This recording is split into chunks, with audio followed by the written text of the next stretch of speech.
unfortunately, what this amendment does is go farther and say that you can't give any consideration to race or national origin or sex.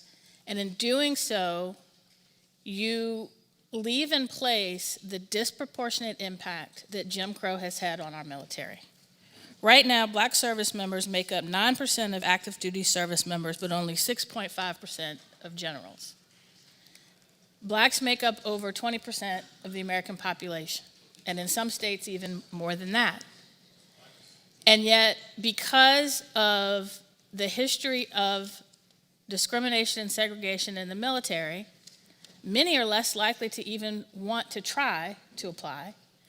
And the way I read this amendment, it would make it more difficult to focus recruitment at HBCUs or to specifically expand the pool of minority individuals who could be recruited.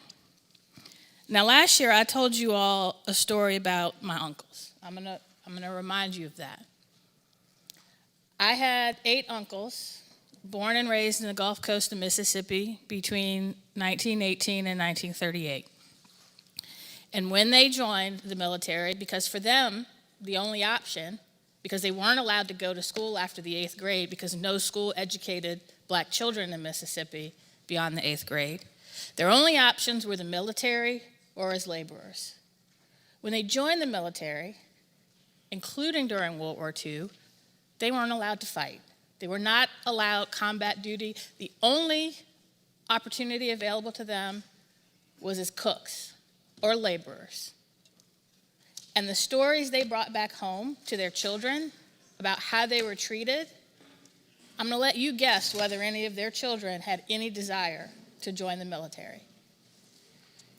And I could spend in 14 hours talking about the lasting legacy of slavery and Jim Crow and how it has led to this disproportionate representation of minority communities in our military, but I don't have enough time.